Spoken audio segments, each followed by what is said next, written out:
Welcome once again to the Mackinder Forum. Today, Dr. Susan Smith-Peter will discuss Will the Russian Federation Break Apart? Lessons from the History of Regionalism in Russia. Dr. Susan Smith-Peter is Professor of History and Director of the Public History Program at the College of Staten Island, City University of New York. She has written widely about the history of regionalism in Russia, including a monograph, Imagining Russian Regions, published with Brill in 2018. She is currently working on a synthetic history of regionalism in Russia with a particular focus on Siberia from 1830s to the Russian Civil War, with an epilogue bringing the most crucial threads up to the present. After our presentation, which is being recorded, we will hold a question and answer session. Please be brief and limit yourself to one question.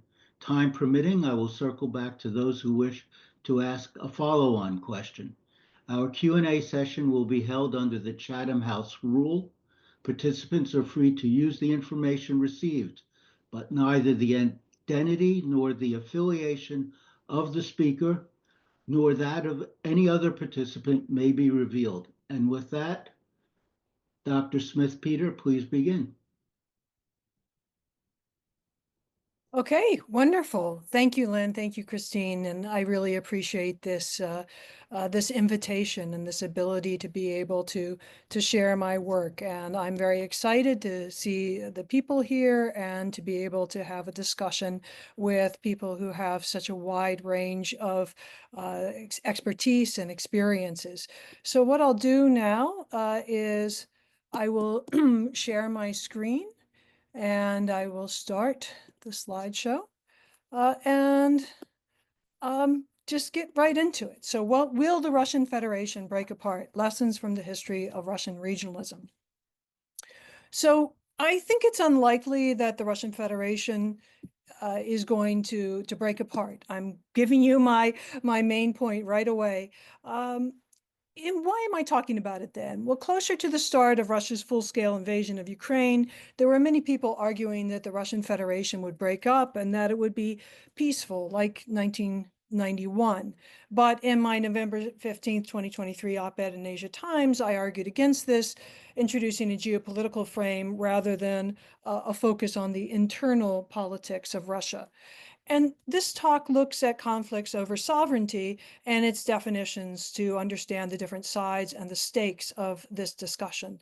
I'm especially pleased to see James Sheehan here because I'm teaching a class now, and the class is about sort of ideologies and particularly on sovereignty, and all the students read his article on that topic. So this is good. Okay, sovereignty, or how countries can do what they do. So most histories of modern sovereignty start with 1648 and the Peace of Westphalia. And this ended the wars of religion. It allows countries in Western Europe to determine their own domestic and foreign policies. After 1945, the international rules-based order emerged out of institutions that constrained states, particularly from engaging in aggressive foreign policy. And with Putin and now Trump, there's a rejection of 1945 in favor of 1648.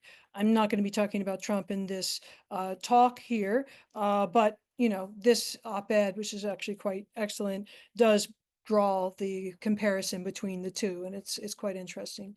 So the talk itself will have three sections. The first is about Alexander Dugin and the rejection of 1648 in favor of a far-right future. And then we're going to turn to the Polish intellectual tradition of Prometheanism as a means of encouraging a breakup of Russia.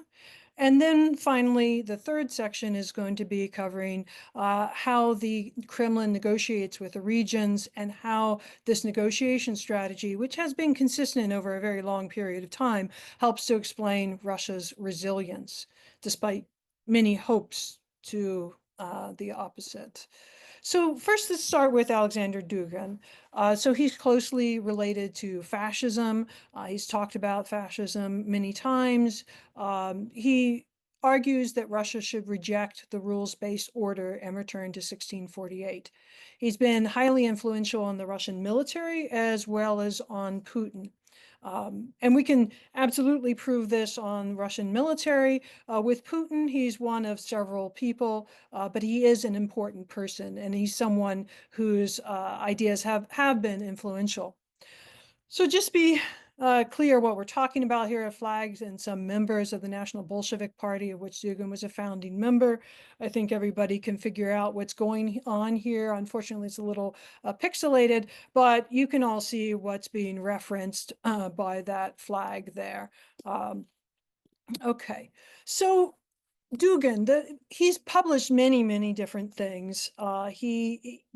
He's very, very prolific. But the most substantial and the most consequential book that he published is called The Foundations of Geopolitics. So this is his most successful textbook. It's been widely used in the General Staff Academy and other military academies in Russia. And so his argument is that there's an inevitable conflict between sea-based civilizations, the US and the UK, and land-based ones, mainly Russia. There's considerable use of Nazi and occultist terms within it. And this is an example, which in a lot of ways I just chose at random. I mean, there's so many other examples that I could have chosen, but this just happened to be the one I saw first. So the Russian people were responsible for control over the northeast regions of Eurasia. And he says this Russian Drang nach Osten and Norden is the true geopolitical process of Russian history. So, that gives you a sense of his attitude towards this. So he is a successor of Sir Alfred Mackinder, and this in some ways might be a little surprising, but Mackinder was taken up very extensively in Russia in the 1990s, and Dugin makes a lot of use of his idea of Eurasia as a heartland that determines control of the world island. And so Mackinder was was sort of a means to reverse what many Russians saw as the shame of the collapse of the USSR, the wild 90s in Russia. There was a lot of thinking about, okay, what can be a geopolitical strategy of dealing with this new situation? Mackinder, of course, based his views on 1648 sovereignty. His era, as we see, he died in 1947. It was before the international rules-based order. This is a very interesting article, by the way. So this article gives more detail than I can about these links. Okay, so going back to Foundations of Geopolitics, it argued that Russia must be an empire. It must expand territorially. The US and the UK are called Atlanticists. They're the main and eternal enemy. This is due to the fact that they're sea-based and Russia's land-based. In the redivision of the world, which is the title of one of the chapters, there will be three axes or alliances. And of course, he's using the term axis very deliberately there. Moscow, Berlin, Moscow, Tokyo, and Moscow, Tehran. So Eurasia, which is basically a synonym for Mackinder's term heartland, is the classic land-based power. So he's rejecting globalization, American power, human rights, and democracy. He draws upon the work of Eurasianists like Lev Gumilyov, but he mainly uses the term Eurasianism to make fascism sound more Russian, right? And I have a different talk called Russian Military Thought, Russian Fascism, and the Russian War in Ukraine that's up on YouTube. If you're interested in hearing more about this topic of fascism in Russia today, I would just reference you to that talk. I mean, basically, I'm arguing that fascism is an elite ideology in Russia that can't be made mass. It can't be made a mass ideology, and so there's various complications that result from that. And I get into a lot of the details about Russian military thought there. I'll talk about some of them here, but I get into a lot more details there.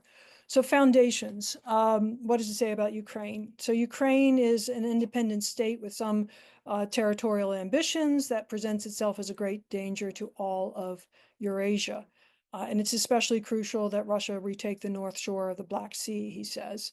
So Ukraine's very existence is a threat to Russia's plan for world island domination. And you could say, well, there's kooks in every part of the world. I mean, maybe this guy is just one of those. But as we'll see, this has been a very influential textbook. I remember this is being taught in the General Staff Academy. So map of South Russia, which is to serve as the basis for the future geographical expansion of Russia to the south. I'm just going to particularly draw your attention to number 2, Romania, Moldova. If you'll remember Lukashenko at the very beginning of the full-scale invasion, he mistakenly included a map that showed a potential invasion of Moldova. Remember, Moldova was part of the Soviet Union at one point. But even more relevantly, number 3, Crimea and Southeast Ukraine, the very places where Russian control is now being asserted. And we can see these other territories as well. I won't get into those here, but certainly it's part of a larger project. So Russia as a Eurasian empire, right? Russia as a Eurasian empire.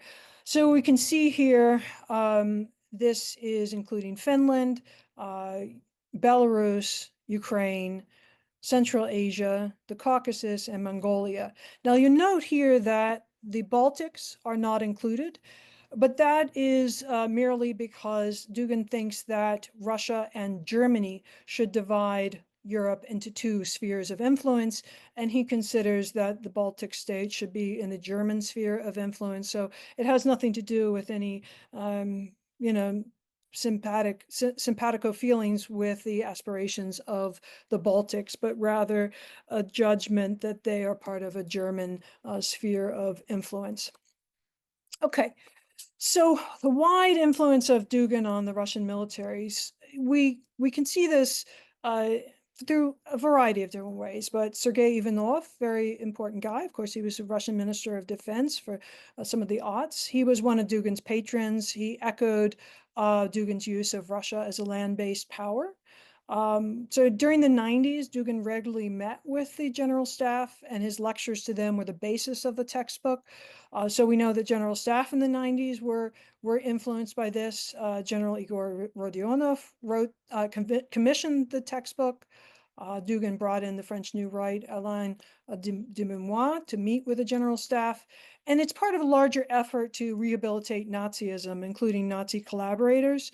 Dugin has written a lot about Nazi collaborators and basically has tried to say that, they should not be harshly judged. And there were many contacts between Dugin and European far-right leaders. Dugin has extraordinary linguistic gifts, I must say. I mean, he knows many, many different languages. He speaks French and English and many other languages. And so he was able to move very freely around Europe and to have many, many different contacts with different far-right groups. And there are also, contacts with Steve Bannon, for example. And if you're interested in that aspect of it, there's a book called Dark Star Rising, which talks about that. Okay. So Dugin and Putin. So Dugin has been called Putin's brain, but he's part of a larger group of people who influence Putin's thinking. And we have to include the far-right figure, Ivan Ilyin. There's debate about whether he's a fascist or not. I mean, Ilyin wrote about Russian fascism in a kind of promoting sort of way. I think there's certainly an argument for Ilyin to be a fascist, but I will note that not everybody agrees that he is. And Alexander Solzhenitsyn. Solzhenitsyn's writing about Ukraine as a threat to Russia. That was very influential to Putin. So in other words, Dugin is just part of an ascendant far-right group inside of Putin's Russia, and he's not the only one. You can't really have a one-to-one correspondence, but what I'm arguing here is that it's not a one-to-one correspondence such as Dugin had a thought, then Putin had that thought, but rather Dugin is part of a larger system. That system has been deeply influential on the Russian military. Many of the people who are staff or I should say officers now, were trained in the 1990s under this textbook. So yeah, Dugin is an important influence. postmodernism, that's actually very relevant because Dugin writes a lot about postmodernism. So it's kind of ideological bricolage. They're constantly playing around with these ideas, saying that they believe these things and then saying they don't believe these things, very much within this kind of tradition of postmodernism. But yeah, he is a very important person. He is a very important person, but he's not the only important person. So now I'm going to turn to the second part of my talk, which is about Prometheanism and a possible breakup of Russia. So what is Prometheanism? It's a Polish intellectual tradition. It's promoting the nationalist and separatist aspirations of nationalities within the USSR and the Russian Federation. And it's especially connected with the founder of interwar Poland, Józef Pilsudski, and it's still a guiding force for Polish foreign policy today. It has been a strand of American political thought as well, but it hasn't always been dominant. It's had to fight it out with other strands in American political thought. Okay, so Prometheanism. So there are a lot of forerunners in Polish history. There's actually a lot of interesting connections with Siberia. There's connections with the history of Siberian regionalism. Many Poles were exiled to Siberia after the Polish rebellion in 1863, which in Poland is called the January Uprising. They influenced the Siberian regionalists then. The Siberian regionalists at that time had a separatist moment where they called for a United States of Siberia, which would separate and join with the United States of America. Obviously, that didn't happen. They were found, they were discovered, they were exiled away from Siberia.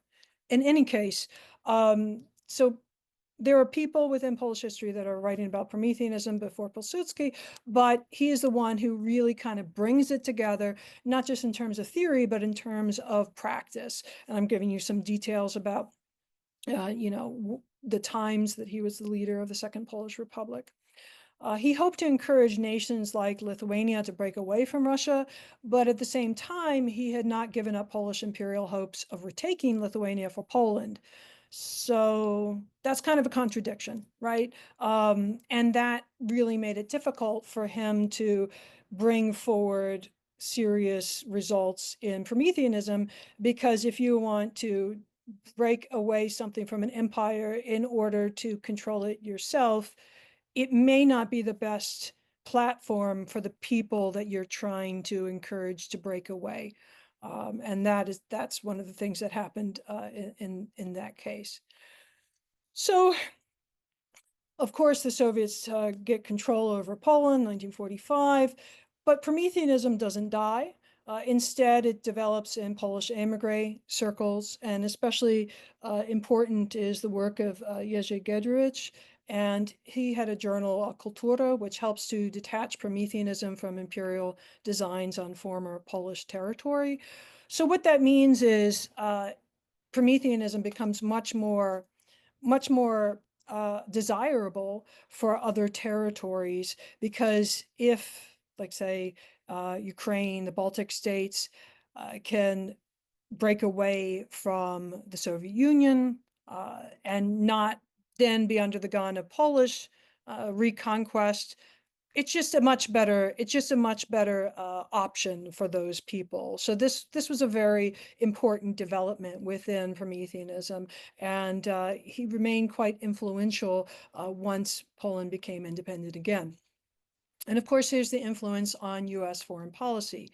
And the crucial person here is Zbigniew Brzezinski, a political scientist, former national security advisor of the United States. He consistently called for support for the non-Russian nationalities. He argued that nationalism could tear apart the USSR.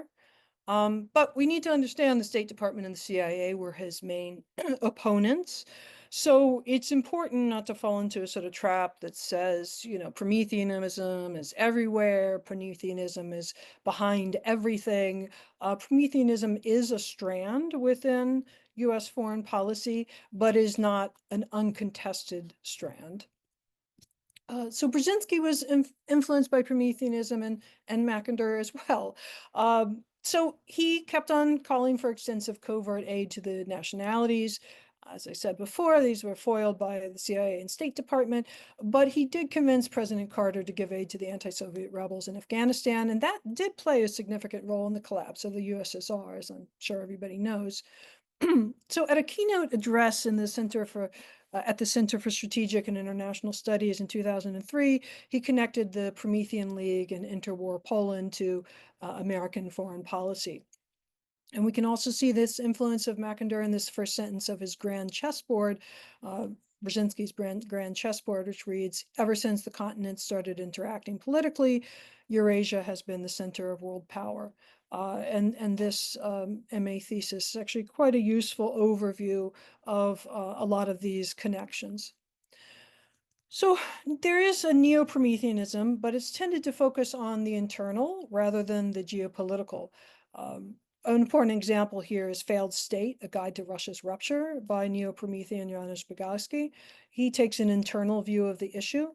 It focuses on how the division of Russia into separate states would be peaceful, like 1991. And it tends to bracket out a geopolitical dimension, as a weak Russia would encourage incursions from other states, most notably China. So it's something that needs to be considered. The geopolitical aspect of all of this, it can't just be bracketed out. If we're looking at what's happening in Russia, we're looking at what's happening in a place with many different borderlands and different possibilities. And such incursions, they probably would not take the form of a military invasion, but they might be sort of soft power. They could be sort of decisions that are made on economic terms. There are a lot of different possibilities here, and that aspect of it needs to be taken into account. And this is part of what I was trying to think through in that Asia Times op-ed. So now I'm going to the third part of my talk, which is on Eurasian sovereignty.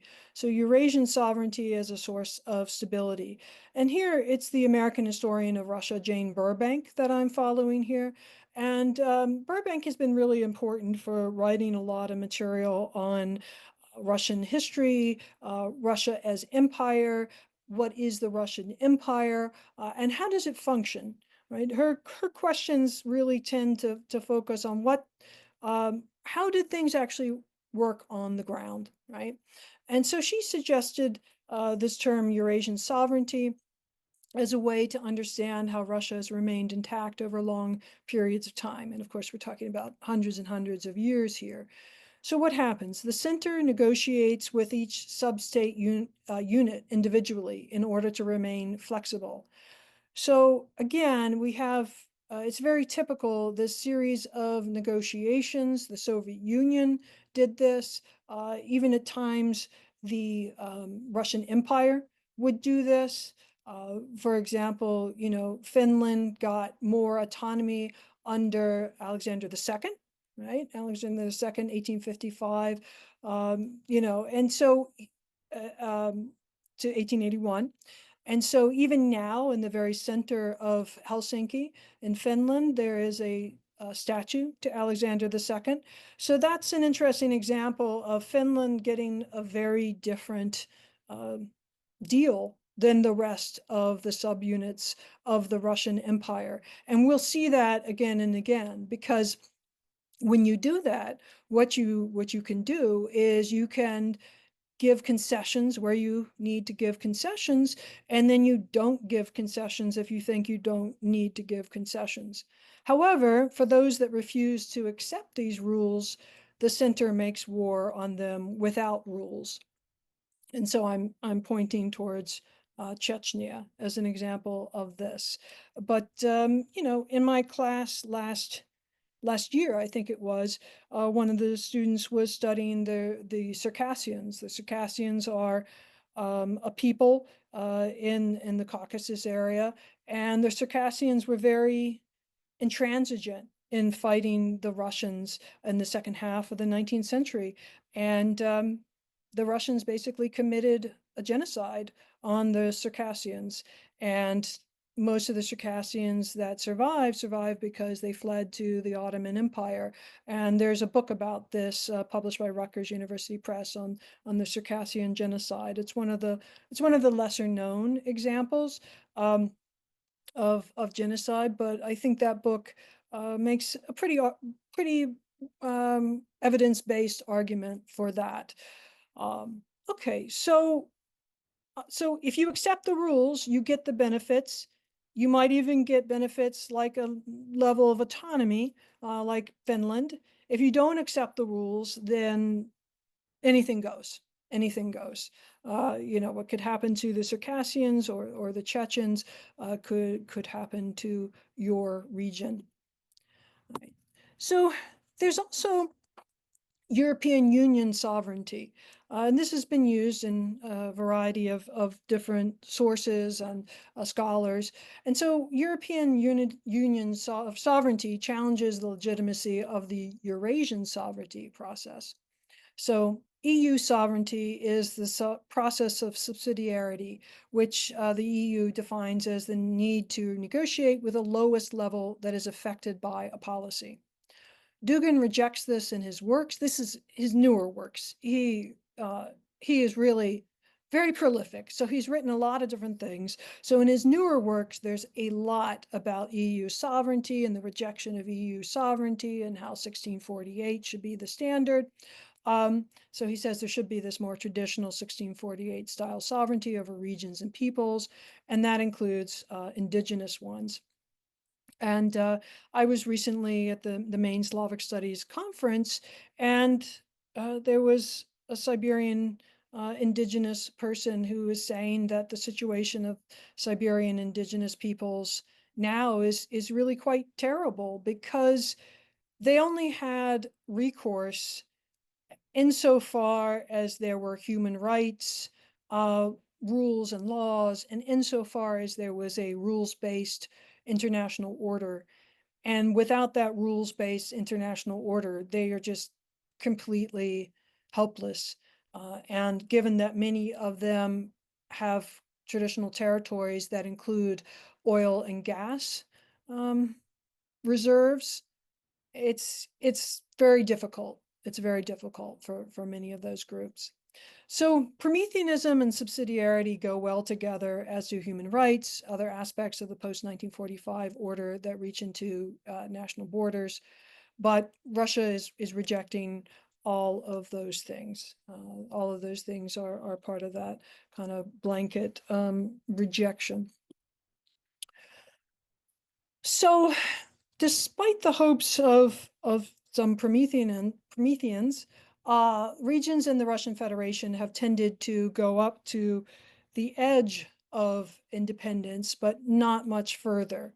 So, for example, Siberia in 1918 declared its independence during the Russian Civil War. This is actually something I'm working on right now. It's really quite fascinating.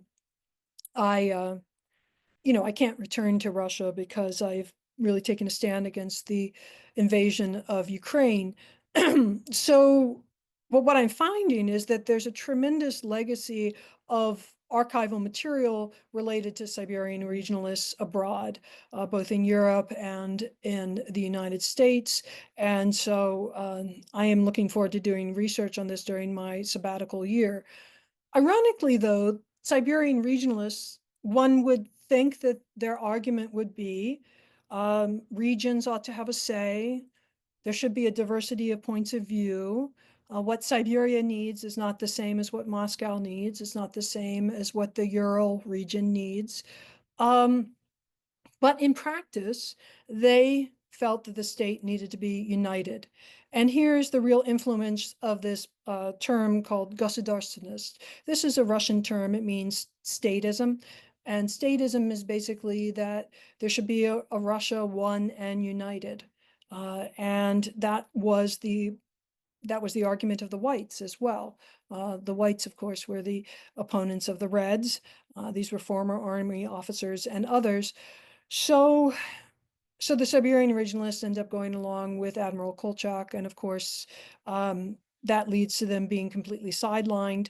In one case, Siberian regionalists are literally sidelined as they have a government which is in a railroad car, and they issue proclamations, but not many people pay attention to them. So we have this issue of a desire for unity kind of interfering with the ideas of the people who you would think would be putting forward an argument for the need to take account of different views, different interests. Similarly, 1992, Tatarstan voted to be a sovereign state, but Tatarstan is around Kazan, south of Moscow. But leaders at the time decided not to press the issue, settling for greater autonomy and the office of a president, which has since been revoked by Putin. So this is Yeltsin. Yeltsin said, take as much sovereignty as you can swallow, right? Take as much power as you can swallow. And why did they decide not to press it? It's hard to directly point to it, but it would make sense that they were looking at what was happening in Chechnya. Chechnya is the exception. It's also the means by which this dynamic is enforced. And this was a really spectacular punishment meted out to it, just leveling to the ground, similar to what's happening in Ukraine right now. And this also kept the other regions in line, because Tatarstan is one of the richest regions in Russia. It's actually doing quite well, had been doing quite well for quite a while. So Tatarstan had a lot to lose. They had a lot to lose. And looking at Chechnya, it does make sense. It is logical that they would say, okay, maybe that's not what we want to do. Maybe that's not what we want to do. Now, there is a Tatar government in exile, and they argue that Tatarstan voted to be a sovereign state, therefore it should be a sovereign state, but they are in exile, and it doesn't look like right now that they have much influence. So hopes of succession, you can see why there might be such hopes, but in practice, these hopes keep on being dashed, right? And if it were to happen that regions, especially in Siberia, were to try to break away, China is there, right? And a little bit of background, there's still anger in China over the loss of the Amur region, and this happened from what the Chinese call the rotten treaties imposed by 19th century Russia with superior firepower. And this is just classic imperialism. Russia just had better weapons, and they were able to force China to sign these treaties, and they lost the Amur region. That's very relevant because that's where Vladivostok is. Vladivostok is, of course, the Pacific Fleet headquarters. So for Russia, it's equivalent to Pearl Harbor in the US. It's just something that they're completely unwilling to consider giving up. So, yeah, Chinese textbooks still call this region Outer Manchuria. They note that Mao said he would one day present the bill. But then the question comes, all right, when would this bill be presented? Logically, it could only happen in the context of a weak Russia. And unfortunately, that doesn't look like the position that Russia is in right now. Russia has gotten a real boost from its strong position in the information sphere of the US. And when you look at the military doctrine in Russia, you'll see that they consider the information sphere to be a co-equal sphere to the physical battle space. And of course, physical battle space is like tanks, people dying. Information sphere is media, social media, and people's minds.